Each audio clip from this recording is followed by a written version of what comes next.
Brahma Pranatahasmi Param Padam Soham Vishvasrijam Vishvam Soham Vishvasrijam Vishvam Avishvam Vishvavedasam Avishvam Viva Avishvam Vishvavedasam Vishvatmanam Majam Brahma Vishvatmanam Majam Brahma Pranatosmi Param Padam Pranatosmi Param Padam Soham Vishvasrijam Vishvam Avishvam Vishvavedasam Vishvatmanam Majam Brahma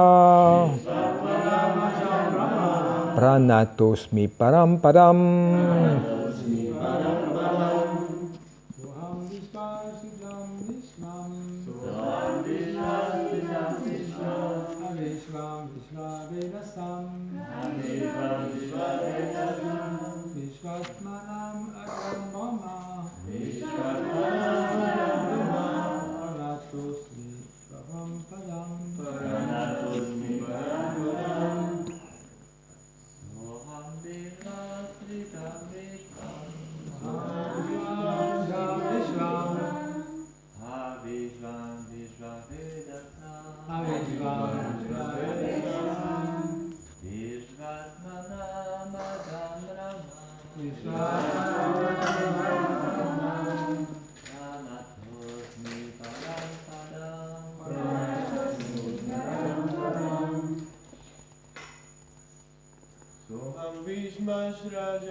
Soham Vishvam Srijam Vishvam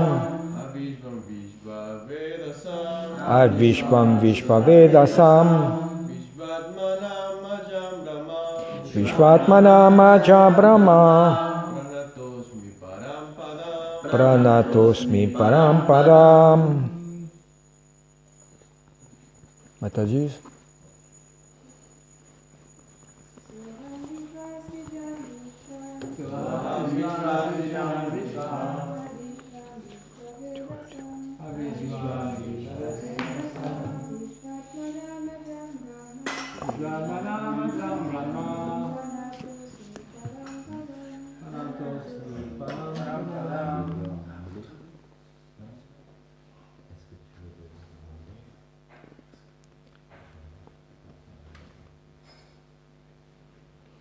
Ça, cela, aham, je, Vishvasrijam, à celui qui a créé cette manifestation cosmique.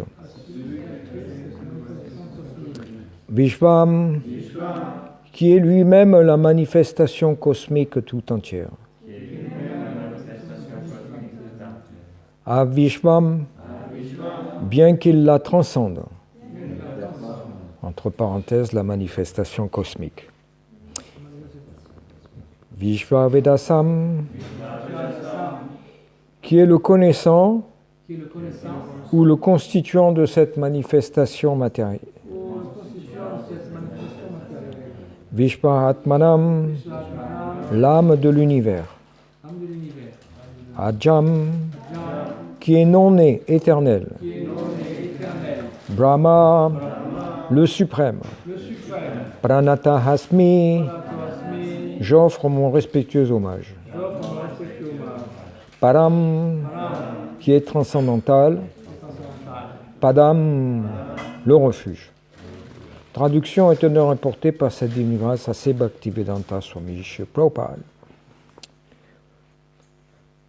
Maintenant, donc je rappelle que là, Gajendra, c'est l'éléphant qui est sur les planètes édéniques et qui est en train de couler, attaqué par un crocodile féroce qui a l'avantage sur lui. et qui est en train de le défaire. Donc cette bataille se conclut par la défaite de l'éléphant qui a le réflexe de se rappeler de Krishna et qui lui offre les prières qu'on est en train de lire là maintenant. Donc c'est Gajendra là qui parle ces prières. Maintenant, désirant profondément être délivré de cette vie matérielle, je présente mon hommage respectueux à cette personne suprême qui a créé l'univers, qui en est lui-même la forme et pourtant le transcende. Il est le connaissance suprême de toutes choses en ce monde, l'âme suprême de l'univers. À lui, le non-né, le suprême, je présente mon respectueux hommage. D'honneur est porté. Parfois, quand on prêche le Bhakti Yoga ou la conscience de Krishna aux hommes du commun, les gens argumentent. Où est Krishna? Où est Dieu?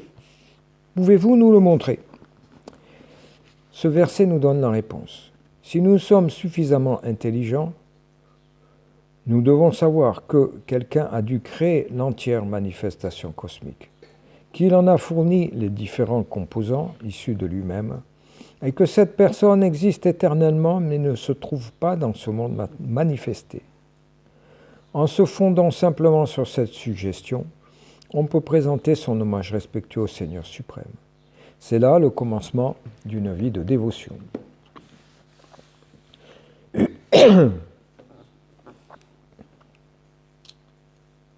Om Ganatiminandasya Gyananjala Shadakalai Shatchuru Militam Yena Tasmai Shigurave Namaha Shri Chaitanya Manubhishtam Shtapitam Yena Bhutale Surya Rupa Kadamanyan Nadati Swaparantikam He Krishna Karina Sindhu Dinabandhu Jagatpate Gopesha Gopika Kantarada Kantanamastute Tapta Kanshana Gorange Radhe Vrindavaneshwari Vrishabhanu Sute Devi Pranamami Hare Priye Panchakarpatarubhyascha Kripa Sindhoyamacha Patitanam Pavanebhyo Vaishnavebhyo Namo Namaha Shri Krishna Chaitanya Prabhu Nityananda Shri Advaita Gadadhar Shivasadi Gaura Bhakta Vrindam Hare Krishna Krishna Krishna Hare Hare Hare Rama Rama Rama Hare Hare.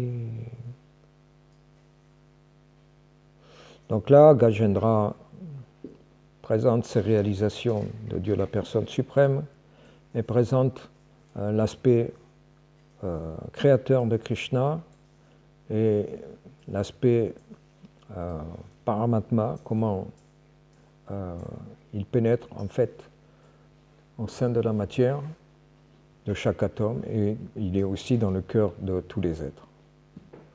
Donc cet aspect de Krishna qui est appréhendé par en fait la plupart des étudiants spiritualistes. Dieu est infiniment grand, Dieu crée ce monde. Tout le monde, toutes les religions proclament la même chose. Mais à quel point il est grand, et à quel point il est présent dans la matière, et à quel point on relationne avec cette connaissance, là est toute la différence. Parce qu'on peut dire une chose, mais dans l'application de la vie de tous les jours, où est la preuve qu'on a réalisé ça? On peut dire qu'on se bat pour Dieu, on peut dire qu'on fait tellement de choses pour Dieu, on peut se prétendre en connexion avec Dieu, mais où est la preuve en termes de qualité? Quelqu'un qui retourne sur la planète du Soleil obtient un corps de feu. On ne peut pas posséder les qualités divines à moins d'être en contact avec le divin. C'est-à-dire que plus on se rapproche de quelque chose qui a certaines qualités, plus pour vraiment l'approcher, on doit aussi développer les mêmes qualités. Ça semble normal, mais c'en est la même chose au niveau spirituel. À moins d'avoir un mental spiritualisé, on ne peut pas approcher Krishna qui est complètement spirituel. Atakshi Krishna namadi nabhavet indriyani Sevan Mukhe Jivado Suryat Dhyadaha. C'est simplement par des sens saturés d'énergie spirituelle que l'on peut percevoir Krishna. Parce que quand les sens sont saturés d'énergie matérielle, eh bien, on ne peut pas le percevoir. On perçoit que la matière. Autrement dit, un radar militaire, il est capable de... Il envoie des ondes et il les reçoit et il analyse. Mais s'il reçoit une autre catégorie d'ondes, il ne comprend pas. Il ne sait pas ce qui se passe. Donc les sens, ils détectent ce par quoi ils sont saturés, par quelle énergie ils sont imprimés, ainsi que le mental. Mana Shastanindriyani, le mental est un sixième sens qui fait un peu la métropole des cinq sens, cinq autres sens. Et donc, suivant comment on imbibe les sens, le mental va être imprimé d'une certaine manière. Et s'il est influencé spirituellement, il va pouvoir capter Krishna. S'il est influencé par les gunas, il va pouvoir capter que les résultats et les maniements des trois gunas. Une combinaison, ignorance, passion, vertu. Ce que captent les sens, tout comme les yeux captent une combinaison des trois lumières de base, trois couleurs de base du soleil. De la même manière, les sens saturés par les trois gunas captent les combinaisons de ces trois couleurs de base, ignorance, passion, vertu.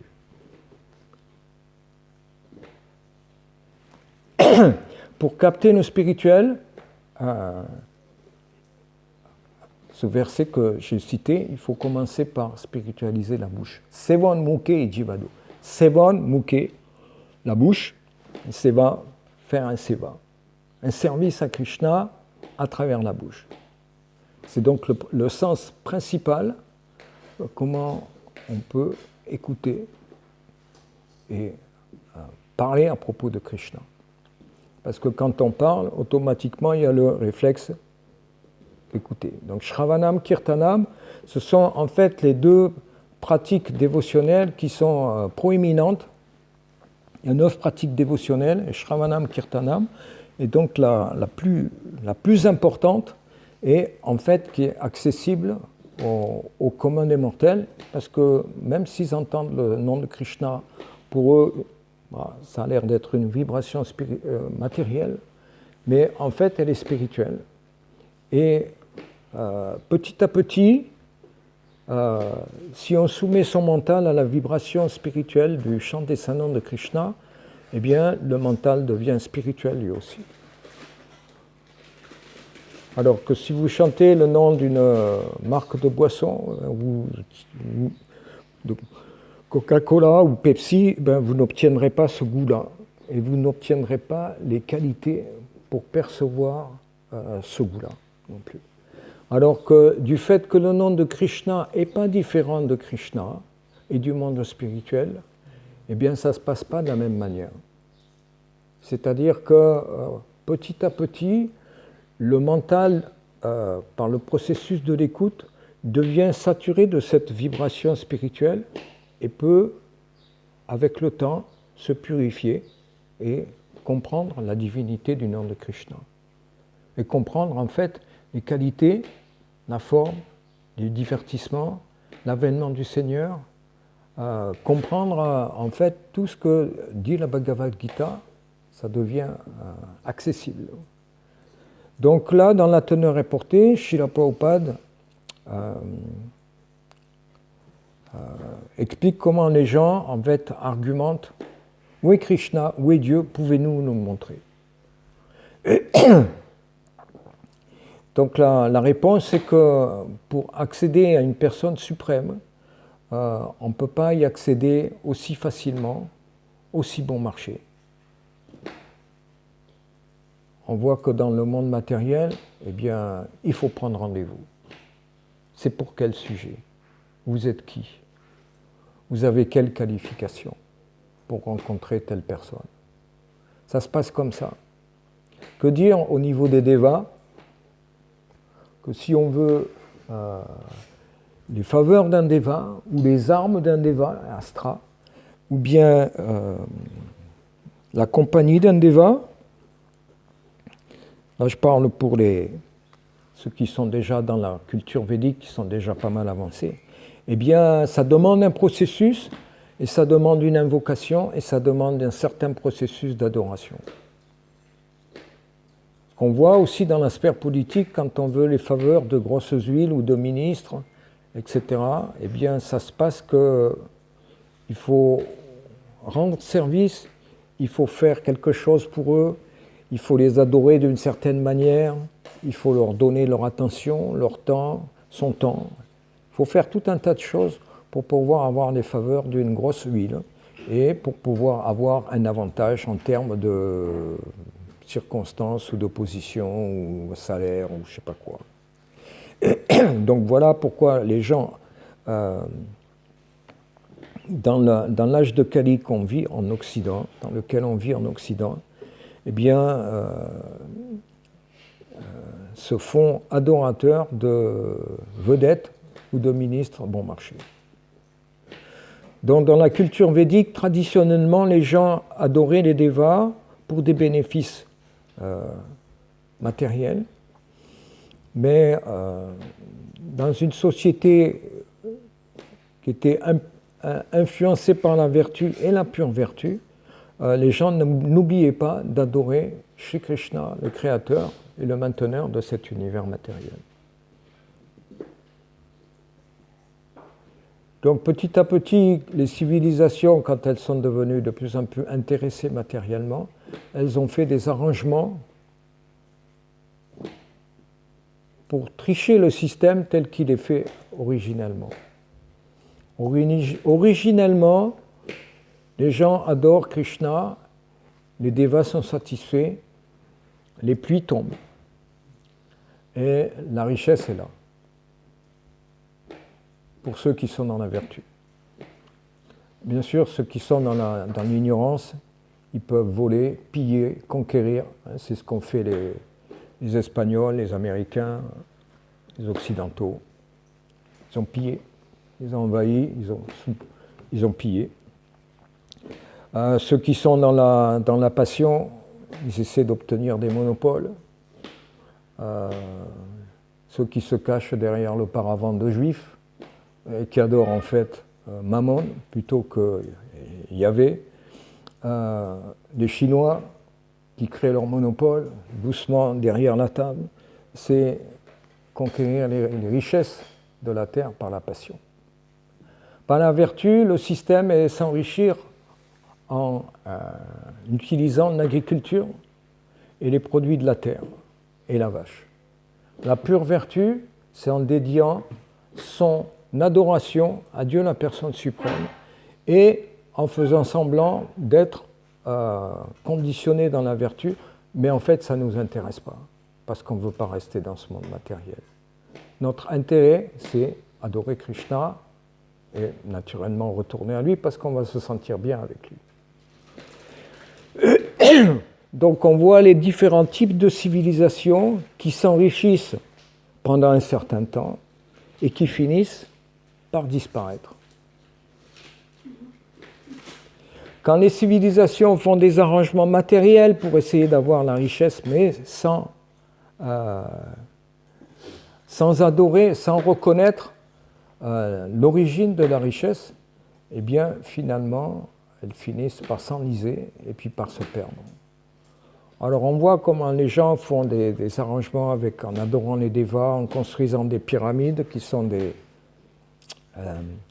machines pour attirer la bonne fortune, qui existent encore en Inde, les petites pyramides en bronze. Vous pouvez acheter chez les gens qui font les yantras et les murtis en bronze. Vous pouvez les installer, faire des arrangements avec les devas pour vous attirer la bonne fortune. Ou vous pouvez les construire de manière cosmique, comme les ont fait les Mayas, les Égyptiens, pour différentes fonctions. Mais le but, c'est de s'attirer la bonne fortune par des moyens, pourrait-on dire, artificiels, indépendamment de Dieu, la personne suprême.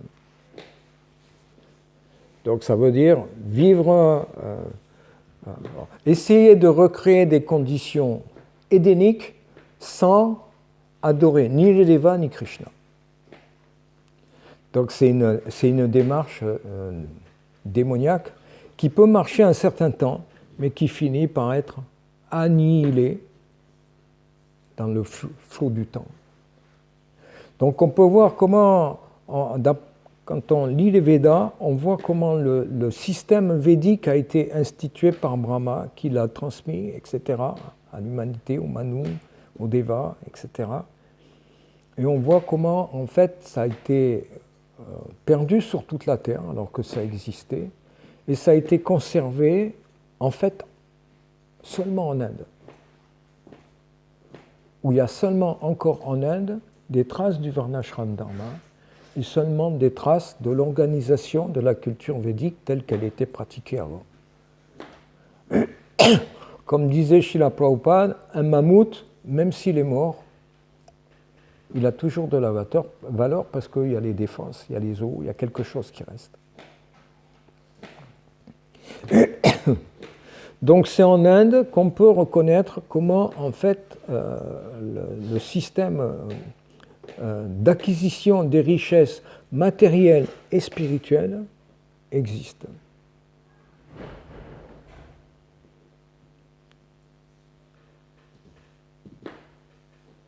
Donc le fait de reconnaître une autorité spirituelle est aussi quelque chose d'important parce qu'il représente le symptôme de quelqu'un qui a de l'intelligence spirituelle. Quelqu'un qui n'est pas intelligent pense qu'il sait, et pour lui c'est difficile d'apprendre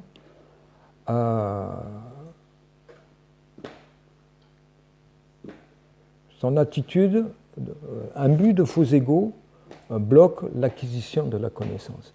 Et il en est comme ça au niveau matériel, mais il en est comme ça aussi au niveau spirituel. À moins d'avoir une attitude humble, hein, déjà dans le 2e chapitre, Krishna dit l'attitude qu'on doit avoir auprès d'une autorité spirituelle. Paritaranaya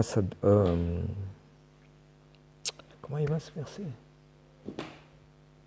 Cherche à connaître un maître spirituel tout en l'approchant et en le servant avec humilité. Tadvidi pranipatena pariprasnana sevaya upadek shanti te gyanam gyaninas tadva darshina.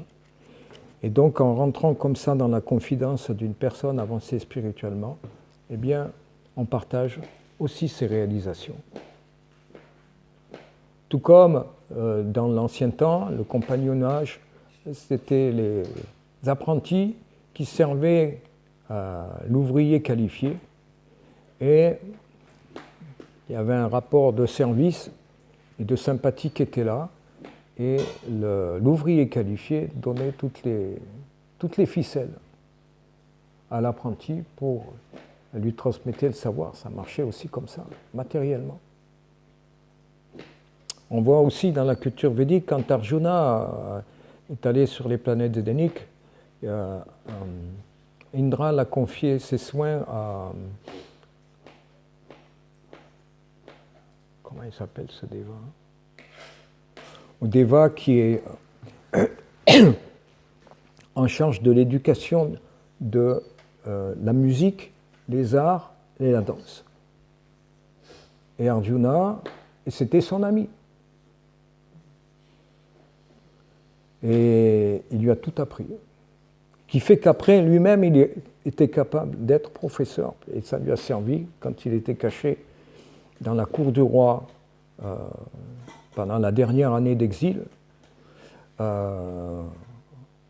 Arjuna s'est transformé en fait en professeur de danse et de musique auprès de Uttara, qui est devenue plus tard sa belle-fille. Donc, aussi pour avoir des armes et de la connaissance spéciale, c'est ce que faisaient les rois dans les anciens temps.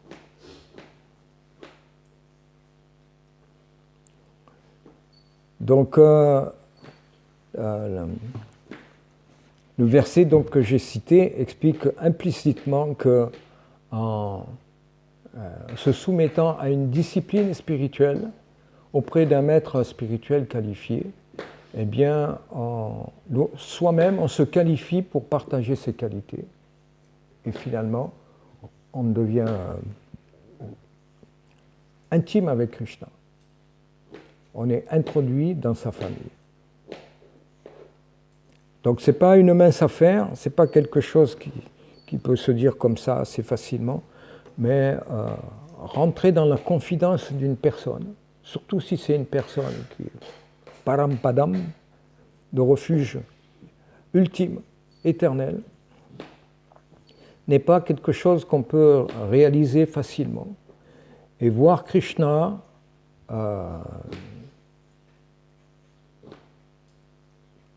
demande certaines qualifications. Bien sûr, on peut montrer la Murti aux gens à Krishna. Voilà, Krishna est là. Parce que la Murti, c'est Krishna qui se rend accessible au commun des mortels qui ne peuvent pas percevoir rien au-delà des sens matériels grossiers. Donc les gens sont séduits par la Murti, éventuellement offrent leur hommage, et c'est un grand avantage pour eux, c'est un grand bénéfice qui leur est crédité, parce que c'est comme pratiquer du service de dévotion sans que les gens le sachent, mais dans des circonstances qui sont celles du monde spirituel. Tout comme envoyer une lettre et la mettre dans la boîte aux lettres officielle de la poste, eh bien, elle arrive.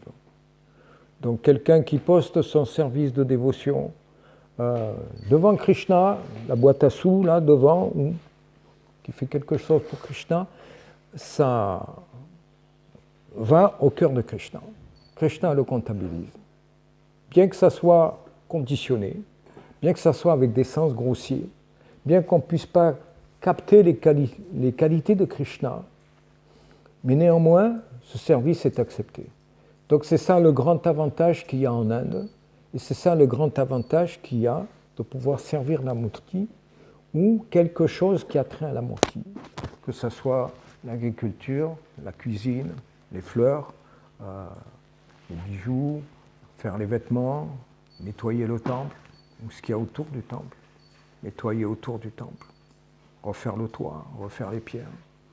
Tout ça, c'est connecté à Krishna et Krishna le comptabilise.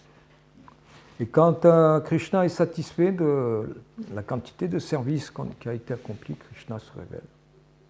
C'est très simple.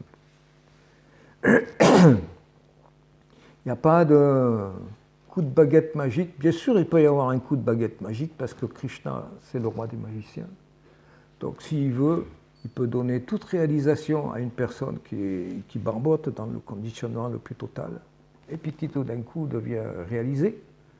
On voit Chaitanya Mahaprabhu a fait ça. Quand il s'est baigné, il a disparu dans l'océan. Tous les disciples et les dévots se sont demandé où est passé Chaitanya Mahaprabhu. Ils ont cherché partout. Et finalement, ils ont entendu parler de quelqu'un qui était fou du côté de Konark, le temple du soleil, qui est à 10 kilomètres de Jagannath Puri. Et ils sont allés voir et ils ont trouvé un pêcheur qui était comme devenu fou.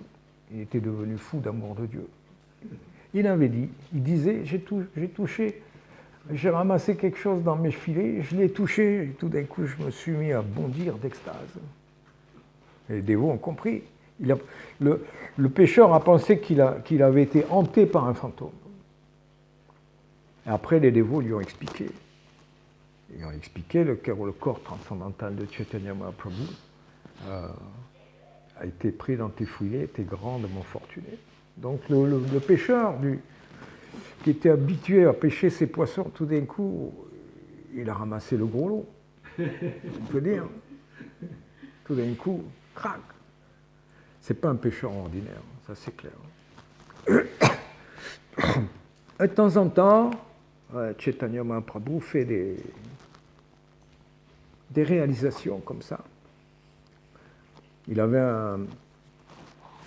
un de ses dévots qui était, je ne me rappelle plus son nom, c'est dans le Chaitanya Bhagavat. Il était son service, c'était écrire. Il écrivait les shlokas sur les feuilles. Il les copiait. Donc il les copiait pour Chaitanya Mahaprabhu. Et une fois, ils ont fait comme ça un kirtan et puis ils se sont reposés. Et puis, donc c'était ce dévot se reposer à côté de Chaitanya Mahaprabhu.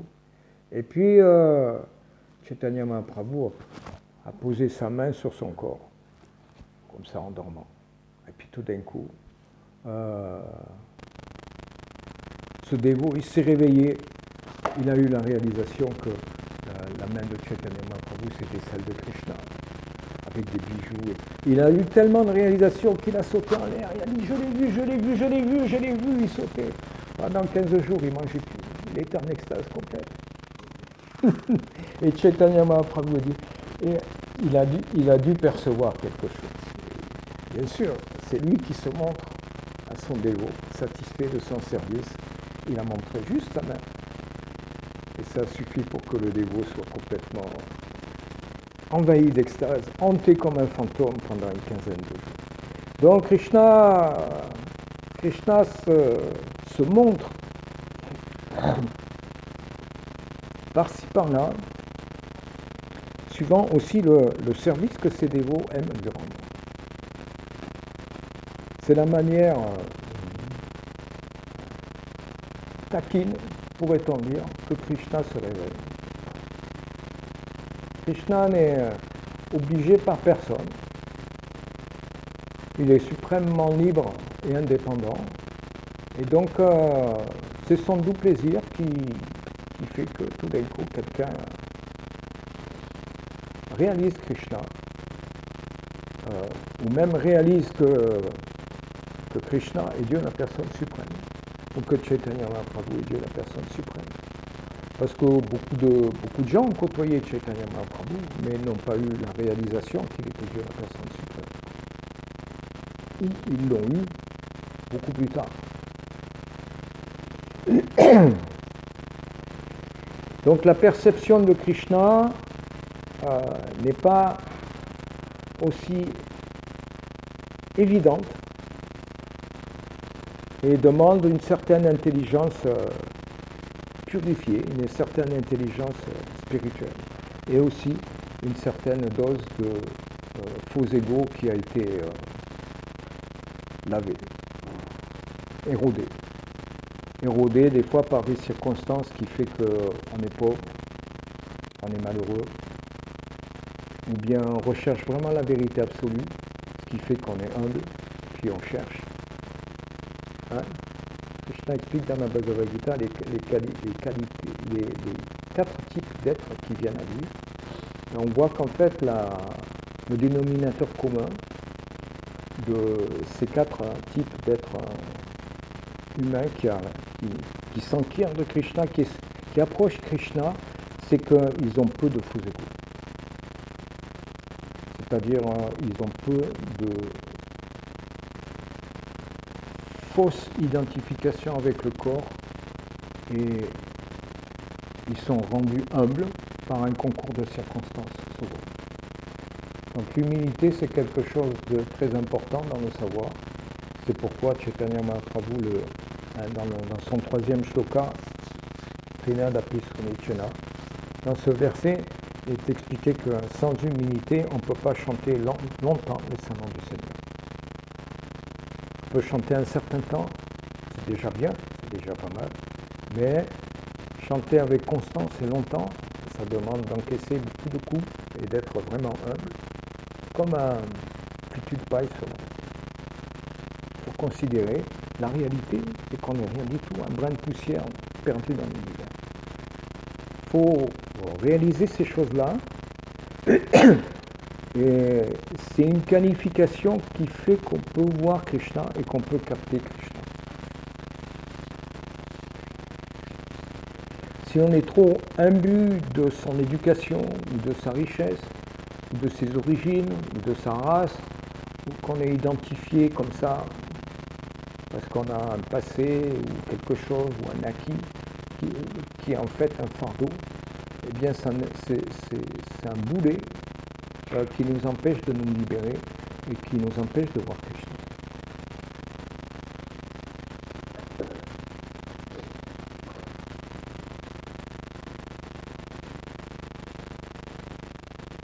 Donc là, Srila Prabhupada explique que quelqu'un peut commencer sa vie de dévotion quand il reconnaît en fait l'autorité totale du Seigneur suprême. Ça veut dire déjà que quelqu'un doit avoir une certaine foi en Dieu. Et réaliser que quelqu'un a dû créer l'entière manifestation cosmique, c'est-à-dire concevoir que si les choses autour de nous existent, c'est qu'il y a un créateur quelque part. Si des lois existent, c'est qu'il y a un législateur quelque part qui a dû créer cette loi, qui a créé cette matière. Donc cette forme de reconnaissance, ça sous-entend qu'on n'a pas beaucoup de faux égos. Donc c'est important de comprendre qu'est-ce que c'est cet élément subtil. Là on parle des éléments grossiers, la terre, l'eau, le feu, l'air, l'éther, le mental, l'intelligence et le faux ego. De plus en plus subtil. Donc le faux ego, justement on en parle, c'est un élément subtil qui teinte tous nos concepts, tout ce qu'on fait, tout ce qu'on voit, tout ce qu'on pense, c'est notre intelligence aussi, comment elle fonctionne. Et le fait d'avoir trop de faux égos, eh bien, c'est une disqualification. Et ça nous empêche de comprendre Krishna. Donc le fait de chanter Hare Krishna, Krishna Krishna, Hare Hare, Hare Ram, Ram Ram, Hare Hare, réactive notre vrai ego de serviteur de Krishna et par contrepoids érode le faux ego. Plus on est identifié à être le serviteur de Krishna, et plus on se désidentifie d'être le corps matériel, d'être français, d'être ingénieur ou étudiant, ou SDF, ou gros, ou noir, ou blanc, ou chrétien, ou indien, ou etc. Tellement de ismes et tellement de tiroirs et d'étiquettes éphémères. Donc ces fausses identifications sont le symptôme du faux ego, qui sont des étiquettes pour remplacer le vrai ego, qui est qu'on est un serviteur de Krishna. C'est notre vraie identification.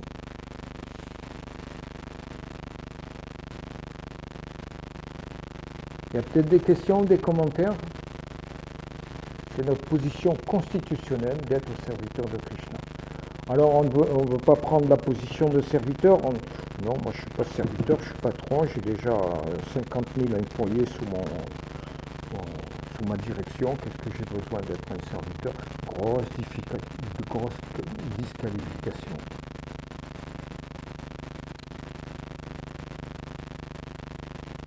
C'est difficile d'approcher Krishna avec une telle mentalité. Très difficile. Donc en général, les gens qui ont trop d'éducation, trop de diplômes, trop de richesses, trop de femmes, trop de palais, trop de voitures, trop de piscines, de maisons secondaires, c'est très difficile pour eux d'approcher Krishna. Très très difficile.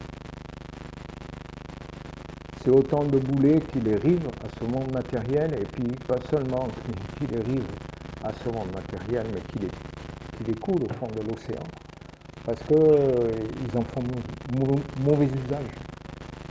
Ils ne savent pas ce qui est bon et ce qui n'est pas bon de faire. Et donc, ils utilisent les opulences qu'ils ont pour couler les autres et se couler eux aussi. Et le résultat, c'est que malheureusement, ils perdent leur forme humaine. Ce qui est le plus grand danger qui soit dans l'existence. C'est pas si dangereux de perdre sa forme humaine, mais c'est bien plus dangereux si on se programme une destinée où on perd la forme humaine prochaine. Ce qui est malheureusement courant dans l'âge de Kali. Rantaraj Srimad Bhagavatam ki, Shri Prabhupada ki, Vodafone.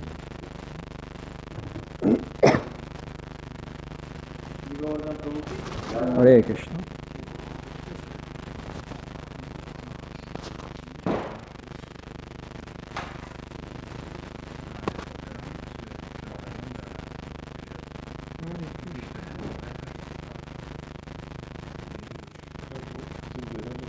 Ah oui? C'est quoi? Oui, alors, oui. Ah, de Paris. Je viens de Paris.